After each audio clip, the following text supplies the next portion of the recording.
in the next chapter there. So in chapter 9, we talked about Lewis structure, we talked about the electron distribution. That's the primary focus there. Okay? So we finished chapter 9, and make sure you take the time. You probably don't want to do that until after tomorrow's exam, because you're going to prepare for the study for the exam there.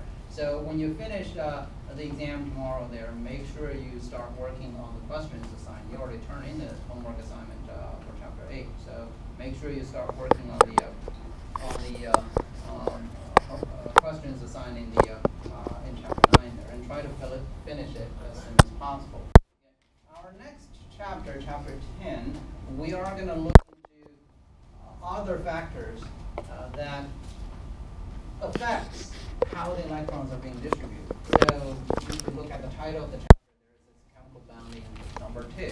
So it's a continuation of the discussion about chemical bounding there. Now in this particular chapter, we are going to be looking at when you have a covalently bound molecule and you know how the electrons are being distributed, how does that affect the shape of the molecule?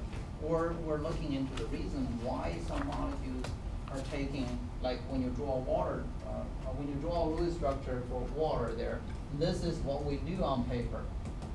Okay. And it looks like the water molecule is linear. But when you actually measure the bound angle, this is not what it actually is. This is what's more like a water molecule there. And the hydrogen-oxygen bound is not at a 180-degree angle, rather. It's at somewhere around 109-degree angle. Okay? So we want to explain, based on the distribution of electron pairs, bounding pairs, lone pairs, within the molecule, how does that affect the shape or the geometry of the molecule there? And also we want to introduce what we call the valence bound theory. Now when you have two atoms combining with one another, what happens to the valence electron? At least if they're sharing. What happens to the orbital there? So using valence bound theory, we can explain what we call the hybrid orbitals there. Because based on our current understanding, if you have electrons on the s orbital, if you have electrons on the p orbital, within the same main energy level, n equals to 2, for example. Now, the 2s electrons are going to have different energy than the 2p electrons. If in the non-metal element situation, that's the p block. Okay. Now, if the atom uses both the p orbital electron and the s orbital electron to form covalent bond, are they going to form same chemical bond, or are they going to form different types of chemical bond? Because there is a difference in energy there. So we're going to look at what we call the valence bound theory and trying to explain what we observed in the laboratory based on the experimental data. We actually need to make some modification to the whole theory there, and we're going to talk about the valence bound theory. And the molecular orbital theory is another topic that you most likely will see in the second half of organic chemistry, or even in physical chemistry. Okay. Now, most of the Chem 101 courses offered around in different colleges there, most of the courses in Chem 101 will not cover molecular orbital theory, and we choose not to cover this particular theory as well. So in this case, I do have the PowerPoints associated with the molecular orbital theory in chapter 10 there. And if you're interested in the topic, feel free to go and after the final exam there, feel free to explore a little bit more and read the textbook there. So we are going to talking about the geometry of the molecule. We're going to talk about the valence bound theory. We're not going to get into the molecular orbital theory. So the homework assignment for that part in your learning objective, chapter 10 learning objective, you don't have to do that. And now it's time for us to talk about the third homework assignment. The third homework assignment covers chapter 9, chapter 10, 11, 12, and 15.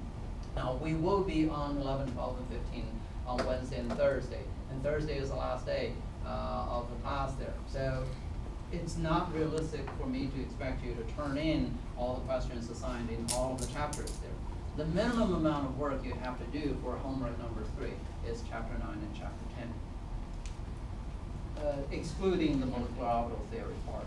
Okay, so you need to finish chapter 9, you need to finish the topics that we covered in chapter 10. And then 11 and 12 and 15, you do as many as you can or as little as you want. And but that's something that you will need. You will need in organic chemistry, chapter 11, chapter 12. We're talking about the intermolecular forces. We're talking about acid-base chemistry, and some of the things that you will need in Chem 1 and 2. So in the scope of Chem 101, 11, 12, and 15, homework, I would recommend you do as much as you can, as many as you can. However, and if you don't have the time, especially in the summer there, if you want to skip those 3 chapters, you're okay. But the minimum amount of work that you need to do, homework number 3, is chapter 9 and chapter 10. Okay, so, and looking at chapter 10 there, once again, we have several different learning objectives there. In the first learning objective, we need you to be able to draw out Lewis structure. And then, based on the Lewis structure, we need you to be able to predict the geometry of a molecule or ion. And using what we call the valence shell electron pair repulsion model or theory.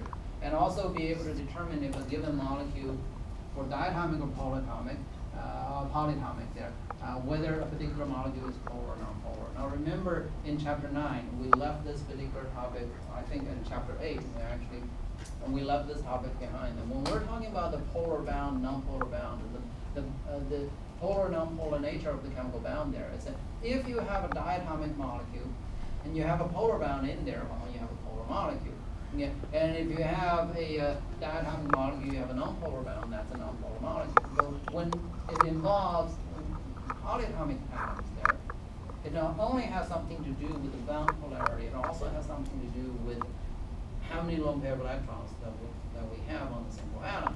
And also, how are those electrons being distributed? So whether you have a polar bound or not in polyatomic atoms there, and that may not be the sole factor of determining polarity. So we will look at that topic again in this learning objective.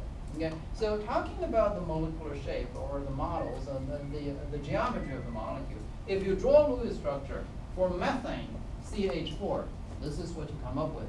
Okay, you have 1 carbon, 4 hydrogens surrounding it, and Lewis structure is 2-dimensional. We do not have a 3-dimensional representation in Lewis structure. So based on this particular interpretation, you may have a feeling that carbon-hydrogen bound is at 90-degree angle. Well, this is not the case. In this case, when you try to determine the Lewis structure there, you found, after you distribute all the electrons in there, you will see, in this case, a total of 8 electrons. All of those 8 electrons are used to form a chemical bound between carbon and hydrogen. So we have bounding electrons. And in the situation of where we draw the Lewis structure of water there, you have lone pair of electrons there. So bounding pair, lone pair, those electrons are different. They have different energy requirement. They actually stays in different regions when the molecule is formed. Okay, so in this case, if we do an actual measurement in terms of bound angle, in methane molecule, 109.5, it's not 90 degrees.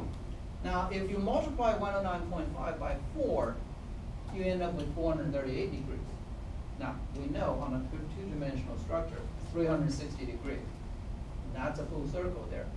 If you have more than 360 degrees there, that means the molecule is not flat. The molecule takes a